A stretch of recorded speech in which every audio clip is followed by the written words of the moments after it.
Esselamu aleykum və rəhmətullahi və bərəkatuh. Əziz və möhtərəm müsəlman bacı və qardaşlarım, nəhayət ki, Ramazan ayına sayılan günlər qalıb. Allahdan istəyirəm ki, Allah subhanət hala bizi Ramazan ayına yetişdirsin və bizi Ramazan ayından çıxdığımız zaman günahlarımızdan bağışlanaraq çıxan qullarını etsin. Və qardaşlar, Ramazan ayı çox fəzilətli ayıdır.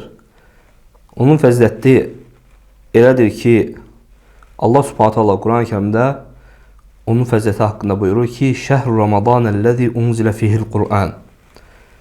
Ramazan ayında Allah Quranı nazil etmişdir. O müqəddəs kitabı bu Ramazan ayında nazil etmişdir. Və bu Ramazan ayının orucu haqqında da Allah elçisi sallallahu aleyhi ve sellem hədislərində buyurub ki, Mən samə Ramazana imanən və ihtisabən ğufirə ləhu mə təqəddəmə min zənbih. Kim bu Ramazanı imanla və savabın Allahdan umaraq Ramazan oruçlarını tutarsa, onun keçmiş bütün günahları bağışlanar. Görün nə qədər fəzilətli bir aydır. Və bu ayda Quranın nazil olduğuna görə bu ayda çoxlu Quran oxumaq sünnədir, yaxşıdır. Çünki sələflər belə edərdi, səhabilər belə edərdi. Ramazan gələndə hamısı bütün işlərin, bütün dərslərin atardılar, Ramazanla məşğul olardılar. Ona görə də biz qərara aldıq ki, dərsləri Ramazan ayında saxlayaq, sual-cavabların hamısını saxlayaq. Ramazandan öncə, Ramazan ayı ilə, oruc ilə bağlı olan sualları cavablandırmağa çalışaq ki, Ramazanda insanların axtardığı bəzi suallara cavab verə bilək. Və cavab verə bilmədiyimiz bəzi suallar, hansı ki, sonradan yaranan suallar olacaq. Ramazan ayında oruç tutan vaxtı kimsə xəstə olacaq, kimsə hansı üzrü səbəbindən başına hadisələr gələcək və ortaya suallar yaranacaq, suallar çıxacaq. O zaman o sualları yəni YouTube vasitəsilə deyil, dərslər vasitəsilə deyil, şəxsidə cavablandırmağa çalışacaq Allahın izni ilə. Amma bu ayda, Ramazan ayında bu Quranla çox məşğul olmaq üçün, daha çox vaxtımızı Qurana ayırmaq üçün, ibadətlərə ayırmaq üçün yəni çalışacaq ki, bu sualları saxlayaq. Ona görə də sual-cavaba keçəcəyik.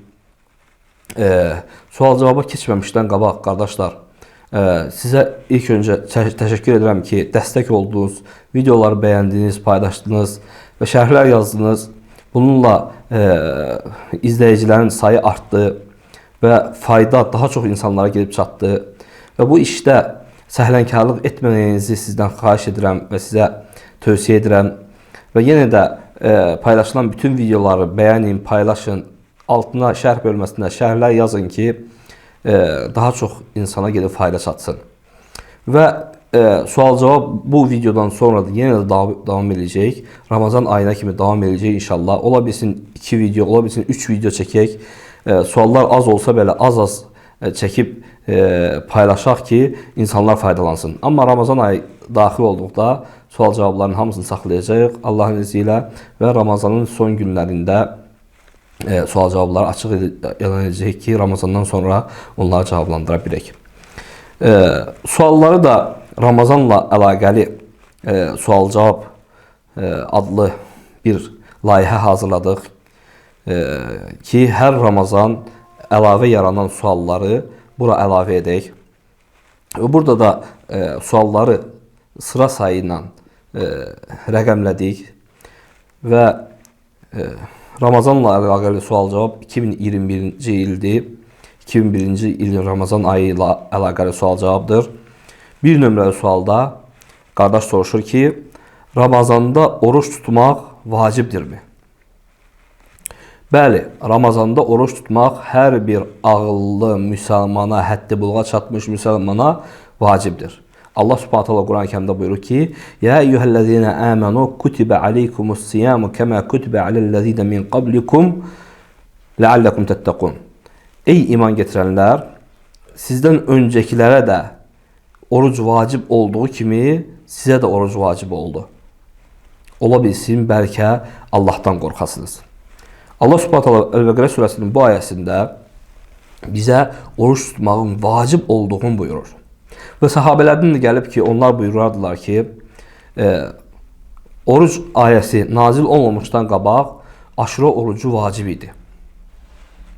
Nə vaxt ki, oruc ayəsi nazil oldu və Peyğəmbər sallallahu əleyhi və səlləm əmr etdi ki, Ramazan orucunu tutsunlar və aşura orucunun hökmü sünnəyə keçdi. Yəni vaciblik hökmündən düşdü, aşura orucunun hökmü sünnə oldu. Sünnə olaraq qaldı. Buna görə də hər bir kəs, hər bir müsəlman, həddi büluğa çatan, ağlı başında olan kəsə vacibdir ki, Ramazan oruclarını tutsun, bu işdə səhlənkarlıq etməsin. Çünki Ramazan orucunun fəziləti də necə ki dedik ki, az deyil. O orucla Allah insanın bütün keçmiş günahlarını bağışlayır. Keçmiş günahlarını bağışlayır. Və ona görə də yəni bu fəziləti əldən vermək olmaz. Ramazan ayı gəldi, hətta səfərdə olsan belə çalış ki, Ramazan ayının oruclarını tut. Çünki o fəziləti başqa aylarda qəza etmək etsən belə o fəziləti əldə edə bilməyəcəksən. Daha doğrusunu Allah bilir. 2 nömrəli sualda qardaş soruşur ki, Ramazana 1-2 gün qalmış oruç tutmaq olar. Yəni Şaban ayının 30-u, 29-u. Hədisdə gəlib ki, Əbu Hüreyrə radiyallahu anhudan gələn hədisdə Peyğəmbər sallallahu əleyhi və səlləm buyurur ki, sizdən heç biriniz Ramazandan 1 gün və yaxud 2 gün qalmış oruç tutmasın. Yalnız bir kişinin adəti üzrə tutduğu oruclar vardırsa, onu tutursa, qoy onu tutsun.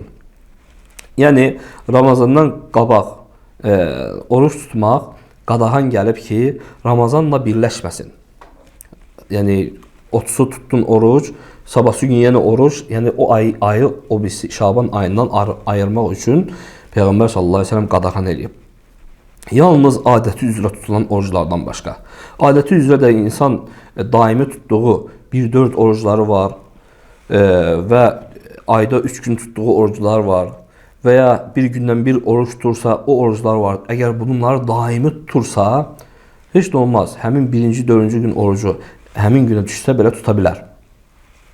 Amma yox, bir kimsə adəti üzrə tutmur. Sadəcə 1-ci, 4-cü gün orucu müvafiq olub Şaban ayının 30-una və yaxud 29-una xeyr, onu tutmasın. Çünki qadağan var. Peyğəmbər sallallahu əleyhi və səlləm hədisində buyurur ki, kim insanların şək etdiyi gündə bir oruç tutarsa, artıq Əbul-Qasim olan Muhammedə sallallahu əleyhi və səlləmə asi olmuş olur. Bu da Peyğəmbər sallallahu əleyhi və səlləmin qadağasıdır ki, həmin gündə oruç tutmağa qadağa edib. Çünki o gün şək günü ona görə deyirlər ki, Şaban ayının 30-u ola bilsin ki, Ramazanın 1-i də ola bilər, Şabanın 30-u da ola bilər. Yəni Şaban 29-dan. Səhv edib insanlar yəni həmin günü qərar da verə bilərlər. Ona görə şək günü adlanıb həmin gün. Ona görə də həmin günlərdə oruç tutmaq qadağandır. Daha doğrusunu Allah bilir. 3 nömrəli sualda qardaş soruşur ki, Ramazan ayının girişi necə təyin olunur? Ramazan ayının girişi hədisdə açıq aydın Peyğəmbər sallallahu əleyhi və səlləm buyurur ki, Sumu li ru'yatihi və aftiru li ru'yatihi. Onu gördüyünüzdə orucunuzu tutun, yəni ayı gördüyünüzdə və ayı gördüyünüzdə oruç tutmağı dayandırın. Fe in gumme aleykum fe ekmilul iddete 30. Əgər bulutlar ayın qarşısını örtərsə, o zaman ayı, yəni Şaban ayını 30-la tamamlayın. Çünki hicri təqvimi ilə, hicri tarixi ilə aylar, hicri ayları 29 və ya 30 gündən ibarətdir. 31 olmur və ya 28 olmur. 29-cu gecə baxdın aya, ayı görmədinsə, deməli 30 günlə tamamlayırsan. Daha 30-cu gün aya baxmaya ehtiyac yoxdur. 30-cu gün artıq Şabanın 30-u olur. 31 olmadığına görə hicri tarixində, hicri aylarında o zaman birbaşa sabahsı gün Ramazan ayının biri hesab olunur. Ona görə də, yəni hətta hava bulutlu olsa belə, ay göy üzündə olsa belə, hava bulutlu olsa belə, həmin günü ayı görməmiş kimi sayılır və sabahsı gün ay tamamlanır. Və ayı görmək üçün, yəni Ramazan ayının girişini izləmək üçün bir ədalətli müsəlman şahid kifayət edir. Bir ədalətli müsəlman şahid. Alimlər bu barədə, cümhur alimləri bildirmişlər ki, ayın girişi üçün bir ədalətli müsəlmanın şahidliyi kifayət edir. Çıxışı üçünsə iki ədalətli müsəlman şahid tələb olunur. İbn Ömər radiyallahu anhdan gəlir ki, buyurur ki, insanlar ayı gördülər və Peyğəmbər sallallahu əleyhi və səlləm mən xəbər verdikdə ki, mən ayı görmüşəm. Peyğəmbər sallallahu əleyhi və səlləm oruç tutdu, Ramazan girişini qəbul elədi və insanlara da oruç tutmağı əmr etdi.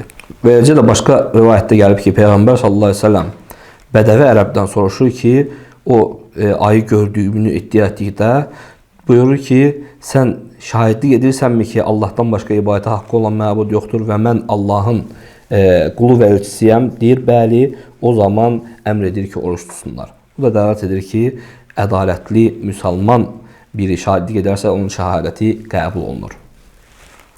Amma o ki, qaldı, elə ölkələr var ki, o ölkələrdə ay görünmür, təqvim ilə gedilir. O ölkələrdə alimlərin fətvası var ki, həmin ölkədə bacardıqca aya baxılsın. Əgər həmin ölkələrdə ay görünmürsə, ümumiyyətlə heç vaxt görünmürsə, istər yayda, istər qışda heç vaxt görünmürsə, o zaman yaxın ölkələrdə, hansı ölkələr ki, ayı izləyirlər, o zaman onların izləməsinə, yəni ədalətli ölkələrdə ayı izləyirlər, onların izləməsinə etibar etsinlər, onunla getsinlər. Bizim ölkədə də ay izlənilmədiyinə görə və təqvimlə gedildiyinə görə, təqvimlə gedilmək üçün qadağandır şəriətlə ayı qabaqcadan təyin etmək. Ay, necə ki qeyd etdik, həmin gecəsi Şaban ayının 29-u izlənilir. Ay görüldüsə Ramazan orucuna başlanılır. Görülmədisə 30 tamamlanıb Şaban ayı, ondan sonraki gün Ramazan ayına başlanılır. Amma təqvimlə getmək doğru deyil, şəriətlə doğru deyil. Hansı ki ölkələr gedirsə, bizim ölkə və başqa Türkiyə kimi və başqa ölkələr kimi, o zaman ən yaxın ədalətli müsəlman ölkəsi ayı izləyirsə, onun izləməsinə baxmaq olar. Bizim ölkəyə də iqlim baxımından Saudiya Ərəbistan yaxın olduğuna görə, başqa ədalətli ölkələrdən daha yaxın olduğuna görə, ona görə də oranın və yaxud orada görünməsə başqa ədalətli ölkəsinin izləməsi ilə izləniləcək və onunla oruclarımızı tutub oruclarımızı açacağıq Allahın izni ilə. Və kim də ki orucların başqa ölkəyə də getsə və yaxud desə ki öz ölkəmizdə gedək, onlara da hörmətlə yanaşacağıq. Çünki alimlərin o barədə də rəyləri var. Onlar da buyurublar, öz rəylərini getiriblər. Səhv görsək belə onların da rəylərini hörmətlə qarşılayacaq ki, nə qədər ki onlar dəlilə tabi olurlar, hörmətlə yanaşılmalıdır. İstər hər hansı bir rəy olsun. Amma dəlilə tabi olunmayan rəylər isə qəbul olunmur. Ona görə də ixtilaf yaranmamaq üçün hər kəs öz tutduğu rəydən başqa rəylərə, başqalarının tutduğu rəylərə hörmətlə yanaşsın ki, ölkələrdə ixtilaf, fitnə yaranmasın. Daha doğrusu Allah bilir. 4 nömrəli sualda qardaş soruşur ki, təravih namazlarının fəziləti nədir? Təravih namazlarının fəziləti Peyğəmbər sallallahu əleyhi və səlləm bu namazları qılıb. Və bu namazlar ümumiyyətlə necə olur?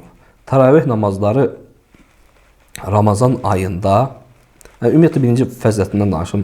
Hədisdə Peyğəmbər sallallahu əleyhi və səlləm buyurur ki, ilk öncə zikr etdiyim hədisdə kim Ramazan ayını imanla və savabını Allahdan umaraq tutarsa, oruclarını tutarsa, onun keçmiş günahları silinir. O hədisin ardında başqa ləfzdə gəlir ki, "Və men qama Ramazana imanan və ihtisaban ğufira lehu ma taqaddama min zənbih." Kim Ramazanın gecələrini imanla və savabın Allahdan umaraq gecə namazlarını qılarsa, onun keçmiş günahları bağışlanır. Gecə namazı deyildikdə vitir, təhəccüd, təravih bunlar hamısı ümumiyyətlə eyni hökmdədir. Gecə namazları hökmdədir. Ona görə bunların hamısı ora daxildir. Fəziləti deməli nə oldu?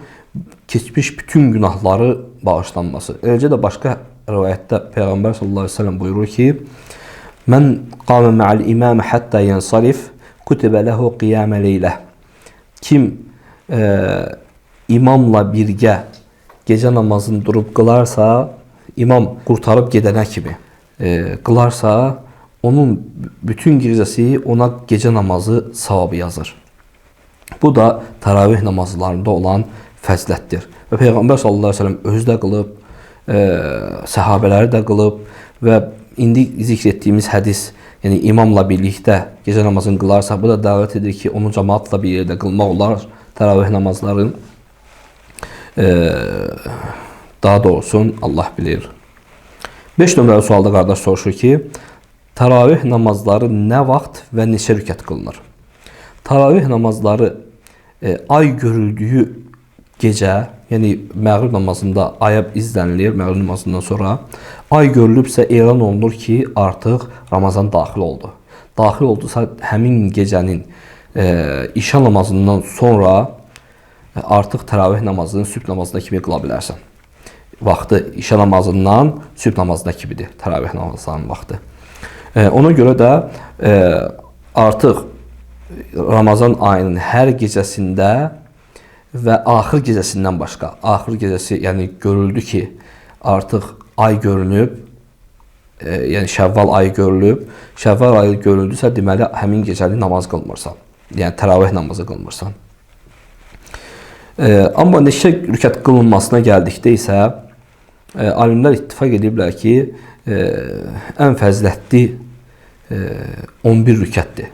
Necə ki, Ayşə anamızdan gəlir ki, ondan soruşulanda Əbu Sələmə ibn Əbdürrəhmən ondan soruşanda ki, Peyğəmbər sallallahu əleyhi və səlləmin Ramazanda gecə namazları necə olardı, namazları necə olardı? Buyurur ki, "Mə kənə yezidu fi Ramazan və la fi qeyrihi ala 11 rək'atan." Yəni o nə Ramazanda, nə də ki başqa günlərdə, başqa aylarda gecə namazını 11 rükətdən əlavə qılmazdı. Buyurur ki, hədisin ardında "Yusalli 4 rək'atin fəla təsəl an husnihinə və tulihin." Deyir, 4 rükət qılardı, onun gözəlliyin və uzunluğun soruşma. Necə gözəl qılardı. "Thumma yusalli 4 fəla təsəl an husnihinə və tulihin." Sonra yenə 4 rükət qılardı, onun uzunluğun və gözəlliyin soruşma. "Thumma yusalli 3." Sonra 3 rükət qılardı və deyərdim ki, sən yatıb, durub namaz qıldınmı, dəstəmaz almadan namaz qıldınmı? O deyərdi ki, "İnnə aynəyyə tənəm və la tənəmu qalbi." Mənim gözlərim yatır, mənim qəlbim yatmır. Yəni, dəstəmazı pozulmazdı onun.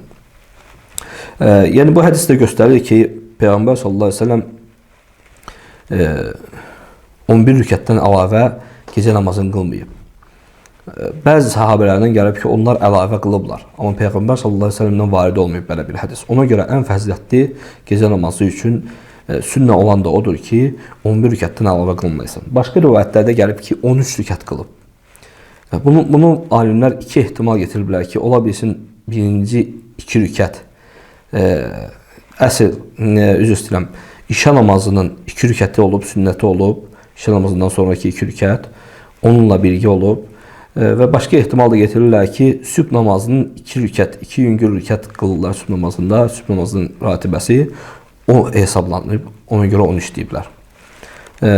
Mühüm olan odur ki, bu hədisdə, Buxari Müslimdə gələn hədisdə açıq aydın dəlildir ki, 11 rükətdən əlavə namaz qılınmayıb. Və 11 rükətdə kifayətlənmək daha yaxşıdır. Ola bilsin, hansısa imam gələrsən, görərsən ki, o 11 rükətdən əlavə qılır. İmama tabi olmaq üçün onun arxasında əlavəni qıla bilərsən. Daha doğrusu Allah bilir. 6 nömrəli sualda qardaş soruşur ki, oruç tutmaq üçün nə zaman niyyət olunmalıdır? Oruç tutmaq üçün, yəni fərz orucu üçün alimlər arasında ixtilaf var ki, hər gecə niyyət olmalıdır. Yoxsa, yəni Ramazanın girişində niyyət olundusa, bütün Ramazan oruç tutacağım, bu onun üçün niyyət sayılır.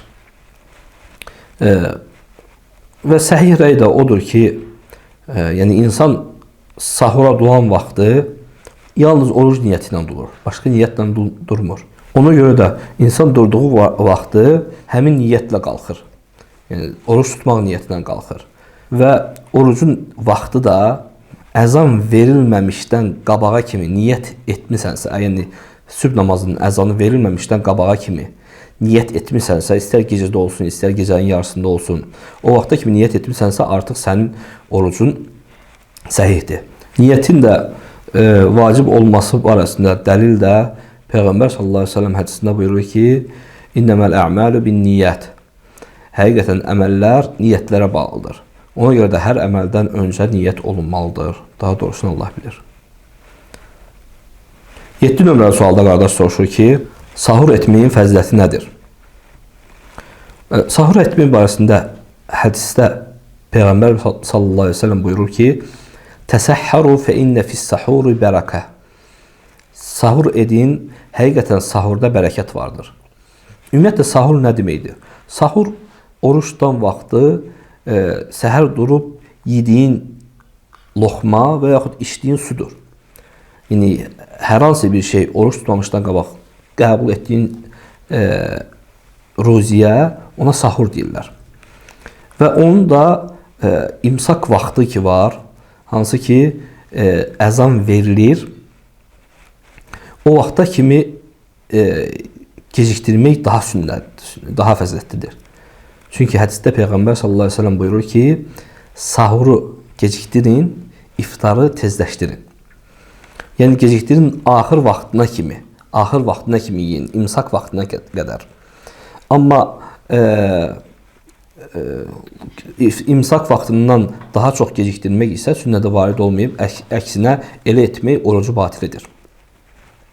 Başqa hədisdə gəlir ki, sahurun fəziləti barəsində Peyğəmbər sallallahu əleyhi və səlləm buyurur ki, sizdən kimsə oruç tutmaq istədikdə qoy o hər hansı bir şeylə sahur etsin.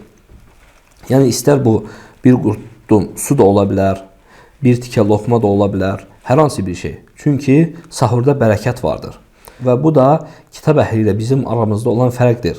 Necə ki, hədisdə Peyğəmbər sallallahu əleyhi və səlləm buyurur ki, kitab əhlinin orucu ilə bizim orucun arasında fərq sahur etməyimizdir. Onlar sahur etmirlər, bizim sahur etməyimizdir. Sahur etməkdə bərəkət vardır. Daha doğrusunu Allah bilir.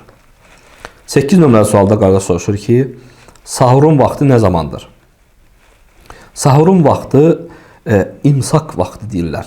Yəni fəcr namazının, sübh namazının, səhər namazının əzanına kimi. Allah Subhanahu taala Quran-Kərimdə buyurur ki: "Və kulu vəşrabu hatta yetəbəyyənə lekumul xaytul abyadu minəl xaytil əsvədi minəl fəcr. Thumma atimmus siyame iləl-leyl." Yeyin və için. Nə vaxta kimi? Ağ sap qara sapdan ayrılana kimi. Sübhdə ağ sap qara sapdan ayrılana kimi. Bu da ağ sap qara sapdan ayrılan vaxtı səhabələrdən biri elə edib ağ sapla qara sapı tutub yan-yana tutuşdurub oruç tutardı. Peyğəmbər sallallahu əleyhi və səlləmə gəlib xəbər çatanda Peyğəmbər sallallahu əleyhi və səlləm başı saldı ki, bu gecənin qaranlığı ilə gündüzün, yəni gecənin zülməti ilə gündüzün işıqlığı, nurunun açılmasıdır. Yəni fəcr açılanda hava azca olsa da dan sökülür. Dan söküldüyü zaman hava azca açılır. Bu ağ sapdır. Qara sap da gecənin zülmətidir. O zaman kimi yeyib içmək olar. Və bu da o vaxtı sübh namazının əzanıdır. Yəni fəcr namazının vaxtıdır. Peyğəmbər sallallahu əleyhi və səlləm hədisində buyurur ki, "İnnə Bilalan yuəzzinu bil-leyl." Bilal gecəni əzan verir. "Fəkulu vəşrabu hatta yuəzzina İbn Maktum." İbn Ümmü Məktum əzan verənə kimi yeyin və için. İbn Ümmü Məktum da nə vaxt əzan verərdi? Fəcr namazının vaxtında, dan sökülən vaxtı. Fəcr açılan vaxtı, fəcr açılan vaxtı. Ona görə də onun sahurun vaxtı sübh namazının əzanına kimidir. Ondan sonra gecikdirmək olmaz. Daha doğrusunu Allah bilir. 9 nömrəli sualda qardaş soruşur ki, sahur edərkən əzan verilərsə və ya namazsız vaxtı girərsə nə etməliyəm? Yəni, əzan verilir sahur edərkən. Mən yiyirəm və yaxud ağzımda su içirəm. Nə etməliyəm? Bu barədə Əbu Hüreyrə radiyallahu anhdan gələn hədisdə Peyğəmbər sallallahu əleyhi və səlləm buyurur ki, sizdən biriniz əlində qab olub ondan su içmək istədiyi vaxtı, yaxud yemək istədiyi vaxtı əzan verilərsə, əzanı eşidərsə, ondan olan ehtiyacını ödəməmiş onun əlindən qoymasın. Yəni tamamla, yeməyin isə yeməyi tamamla, əzan verilib bitənə kimi və yaxud içməyin isə içməyi tamamla, bu sənə zərər verməz. Onu yəni yarıda kesmə. Ona görə də əzan verildi və yeməyin qalıbsa yarımçıq ağzında və yaxud əlində onu yeyib qutar, sonra əzaltınlar. Əzanın vaxtı əgər bilinmirsə ki, əzandır yoxsa yox, şək varsa, o zaman Peyğəmbər sallallahu əleyhi və səlləmdən hədis gəlib ki, sizdən biriniz həmin vaxtı şək edərsə, yəqin olanlar kimi yesin. Yəni bilmirsə, biri deyir vaxtı girib, biri deyir girməyib. Girməyib deyən varsa, deməli o vaxtda kimi yeyə bilərsən, dəqiq deyilsə. Dəqiq vaxtı bilindi, artıq saxlamalısan yeməyi. Daha doğrusunu Allah bilir. 10 nömrəli sualda qardaş soruşur ki, orucu pozan amillər hansılardır? Qardaş, orucu pozan amillər 6 əsas amil var. Sonra başqa amillər də, onlar hamısı bura daxil ola bilər. Birincisi cimadır, yəni yaxınlıq etmək. Bu da orucu pozur və bunun qəzası haqqında danışacaq inşallah. İkincisi, əl ilə quslun pozandır. Bu da olmaz, haramdır. Haram olmağına baxmayaraq onu edənin orucu pozulmuşdur. Üçüncüsü, yemək və içmək. Bunlar hamısı, yəni yemək və içmək, bilərəkdən yemək və içmək. Bilməyərəkdən haqqında isə danışacaq inşallah. Və dördüncüsü, yemək və içməyə nə daxildirsə. Yəni buna daxil ola bilər, damar vasitəsilə qan vurulur. Bu da qida kimi bədəni canlandırdığına görə o da qida sayılır. Və ya damar vasitəsilə gücləndirici iynələr vurulur. Bu da qidalandırıcı olduğuna görə bunu da vurmaq olmaz. Yəni belə şeylər və yaxud içmək kimi burundan tökülür damcı dərmanlar. O da boğaza getdiyinə görə, içmək sayıldığına görə o da olmaz. Bunlar daxil olduğunda, hansı bura daxil olursa, onlar da orucu pozur. Və beşincisi, qəsdən qaytarmaq. Yəni, əlin salıb ağzına bəzən qaytarırlar xəstə olan vaxtı ki, rahatlasınlar. Qəsdən pozarsansa, qəsdən qaytararsansa, o zaman orucun pozulur. Necə ki, bu barədə hədis gəlmişdir. Və altıncısı da qadınların heyz və nifas olmalardır. Bunlar da Ramazan gündüz vaxtı heyz və nifas olarlarsa birbaşa orucları pozulur. Həmin günləri də onlar üçün yazılmır. Daha doğrusunu Allah bilir. 11 nömrəli sualda qardaş soruşur ki, orucu pozanın qəzası neçə gündür? Orucu pozanın qəzası istər qəsdən, istər səhvən, istər üzürlü səbəbdə pozarsa, onun qəzası bir gün oruç tutmaqdır. Ramazandan sonra bir gün oruç tutmaqdır. Hər günə görə bir gün oruç tutmaq. Qəsdən pozarsa, onun üzərinə tövbə vacibdir. Oruc vacibdir, vacibi qəsdən tərk etdiyinə görə böyük günah qazanmış olur. Böyük günahın da kəffarəsi yalnız tövbədir. Amma qəsdən etməzsə, səhvdən və yaxud üzürlü səbəbdən edərsə, pozarsa, o zaman onun üzərində bir gün qəza vardır. Amma o ki qaldı, cima edən, yaxınlıq edən, ailəsi ilə əlaqəyə girən Bunun hökmünə gəldikdə isə onun üzərinə 60 gün dalbadal oruç tutmaq var. Yəni ilk növbədə qul azad etmək bacarmırsa 60 gün dalbadal oruç tutmaq və onu da bacarmazsa o zaman 60 nəfəri yedizdirmək üzərində vacibdir. Ona görə buna fikir vermək lazımdır. Amma Ramazan gecələrində isə, oruç tutmadığın vaxtı isə, gecələrində isə Allah Subhanahu taala Quran-Kərimdə buyurur ki, Allah bilir ki, siz əziyyət çəkirsiniz və sizə rüxsət verdi və siz artıq Ramazan gecələri ailənizə yaxınlaşa bilərsiniz.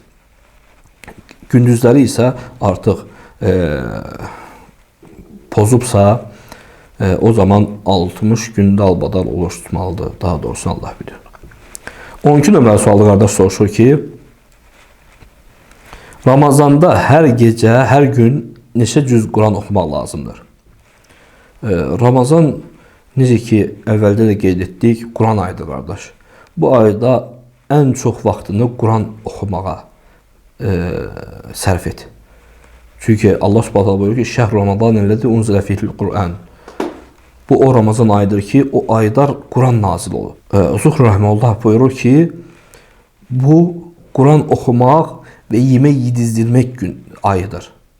Həm iftar vermək, həm də ki, Quran oxumaq ayıdır. İbn Həkəm Rəhməllah buyurur ki, Ramazan gəldiyi vaxtı, Ramazan daxil olduğu vaxtı hədis oxumaqdan, elm əhli məclislərini tərk edərdi, yalnız Quran oxumağa özünün vaxtını ayırardı.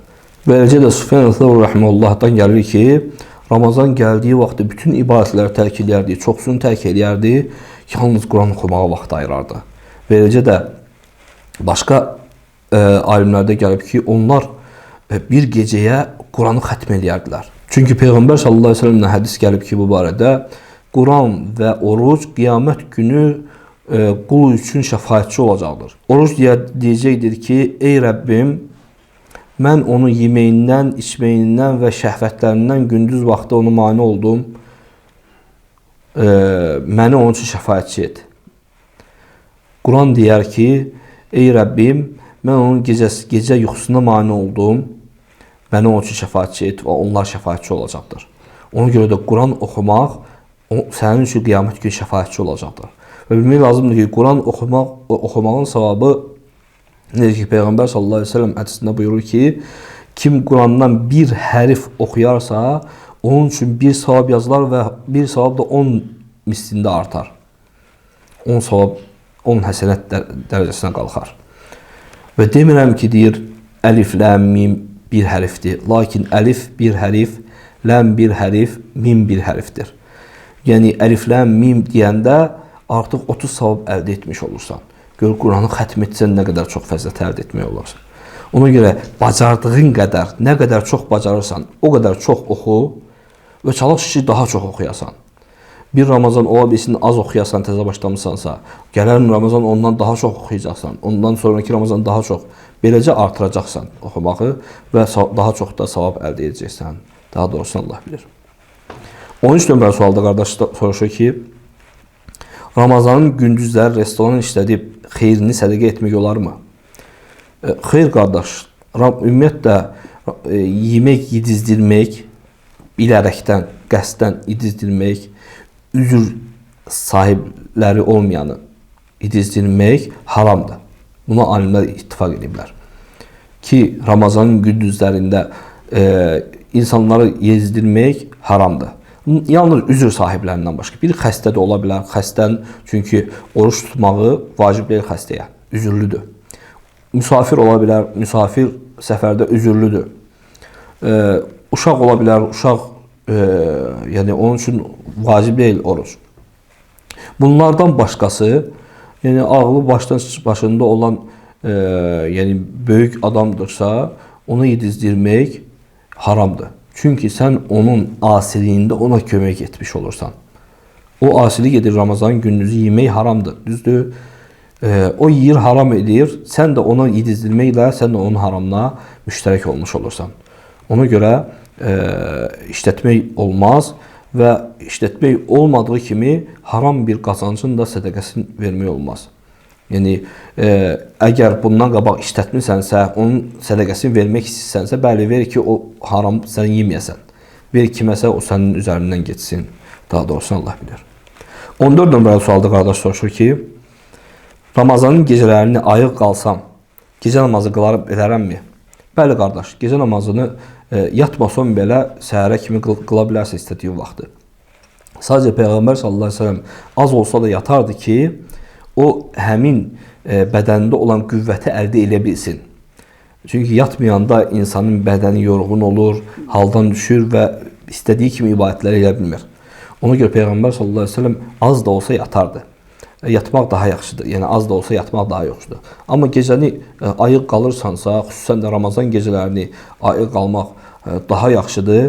Ona görə də bəli, səhərə kimi ibadət edə bilərsən, səhərə kimi gecə namazları qıla bilərsən, təravih namazları qıla bilərsən. Daha doğrusunu Allah bilir. 15 nömrəli sualda qardaş soruşur ki, iftarın vaxtı nə zamandır? İftarın vaxtı necə ki ayədə bayaq oxuduq. Thumma atimmus siyame ilal-leyl. Sonra orucu gecəyə kimi tamamlayın. Və onun vaxtı da artıq məğrib namazının əzanı verilənə kimi, yəni gecənin vaxtı gün batdı. Gün batdı artıq gecədir. Yəni məğrib namazı daxil oldu, gün batması ilə bu artıq gecə sayılır. Gecə daxil olmaqla sən orucu iftara aça bilərsən. Və iftarı tezləşdirmək də savabdır. Necə ki, bayaq hədisdə getirdik. Sahuru gecikdirin, iftarı tezləşdirin Peyğəmbər sallallahu əleyhi və səlləmin əmridir. Çünki tezləşdirin deyəndə vaxtından tez açın yox. Onu vaxtı girən kimi açmaq daha yaxşıdır. Çünki hədisdə Peyğəmbər sallallahu əleyhi və səlləm buyurur ki, insan iki halda sevinir. Bir cənnətə daxil olan vaxtı, bir də iftarını açan vaxtı. Ona görə də gözəl əməldir, iftar, onu da vaxtında açmaq daha fəzilətlidir. Daha doğrusu Allah bilir.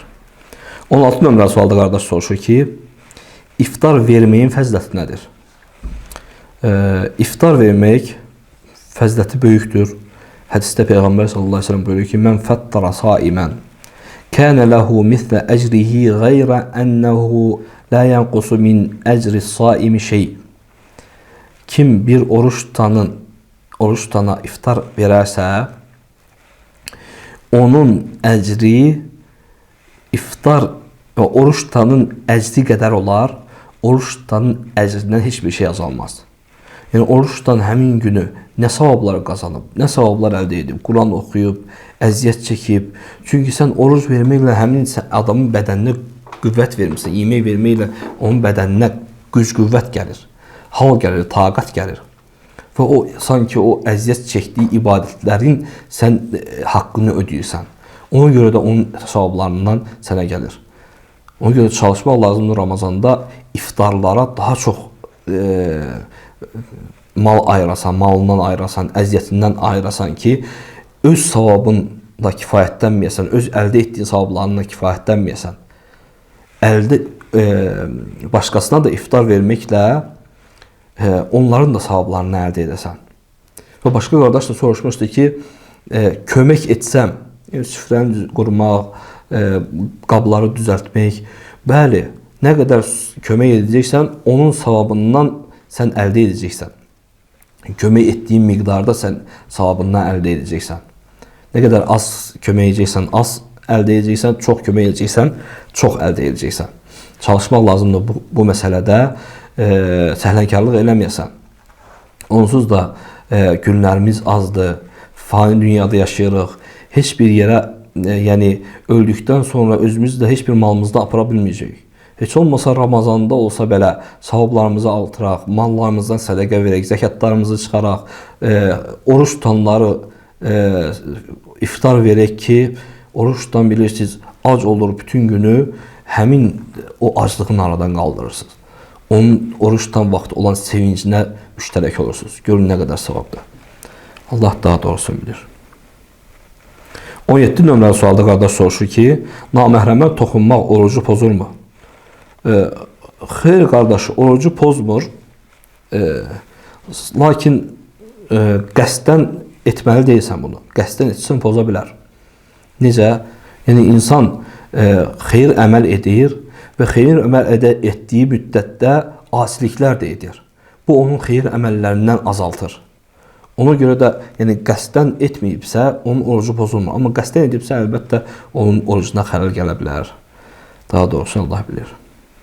Yəni orucu batil deyil, amma orucunu savabından asıla bilər. 18 nömrəli sualda qardaş soruşur ki, oruclu ikən burun dərmanı istifadə etmək olar. Orucu pozan amillər barəsində danışdığımız zaman buna qeyd etdik. Yəni burun birbaşa boğazı getdiyinə görə bəli pozur. Bilərəkdən edibsə onu, artıq onun orucu yoxdur. Amma bilməyərəkdən edibsə, sonradan hökm bilibsə, qoy orucunu tamamlasın. Orucuna davam eləsin, onun orucunu pozmasın. Amma bilərəkdən buruna tökmək orucu pozur. Qulağa tökmək barəsində də, gözə tökmək barəsində bəzi alimlər danışıb ki, onun da bir növ boğazı gedişi var, amma birbaşa olmadığına görə inşallah ki, o birisilər pozmur. Daha doğrusu Allah bilir. 19 nömrəli sualda qardaş soruşur ki, iftarda az, sahurda çox yemək müstəhəbdirmi? Belə bir şey bilmirəm qardaş. Hamısında normal ilə yemək lazımdır. Heç birində çox yemək və ya həddindən az yeyib günə taqətsiz başlamaq düzgün deyil. Çalış ki, normanda ye ki, həmin günü sahur edirsənsə, normanda ye həmin günü, çünki səndə taqət qalsın başqa ibadətlər eləməyə. İftar açanda da çox yemə ki, az da yemə, çox da yemə ki, sən qarşıda namazlar qılacaqsan, təravihlər qılacaqsan, 11 rükət, onları qıla biləsən, onlarda yuxu gəlməsin. Normanda hər şeyi normasında etmək, ifrat və təfrit etməmək daha yaxşıdır. Daha doğrusunu Allah bilir. 20 nömrəli sualda qardaş soruşur ki, oruclu ikən bilmədən yemək orucu pozurmu? Ümumiyyətlə, bilmədən yemək və içmək oruclu ikən bilmədən yeyib içmək orucu pozmur. Necə ki, hədisdə Peyğəmbər sallallahu əleyhi və səlləm buyurur ki, mən əkələ əv şəribə nəsiyən fəlyətimə savməhu fə innəmə ət'aməhullahu və səqah. Kim bilməyərəkdən yeyərsə və içərsə, o orucu tamamlasın. Çünki Allah onu yedizdirib içizdirmişdir. Çünki Allah bilir onun niyyətini, Allah bilir onun ehtiyacını, ola bilsin elə həddə çatar ki, susuzluğu bilmədən yeyər və Allah subhanahu ta'ala ona rəhməti gəlib onu yedizdirər. Ona görə də orucunu saxlamasın, kəsməsin. Orucun axıra kimi tamamlasın, orucunu pozmasın, davam eləsin. Çünki bu Allahın ona yedizdirdiyidir. Ola bilsin bir lokma atar, ola bilsin ümumiyyətlə bilməyəkdən yeməyi tam yesə belə, bilməyəkdən yeyibsə, onun orucu pozulmur.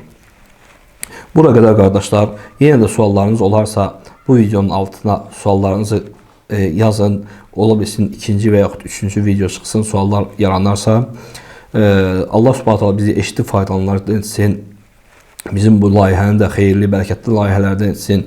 Bununla ümməti faydalanan, İslam'a gələn, hidayət olunan qullarından etsin. Bizi də bu əməlimizə bərəkət versin. Subhanakallahumma bihamdik və əşhədu en la ilahe illə ente və estağfiruke və etûbü ileyk.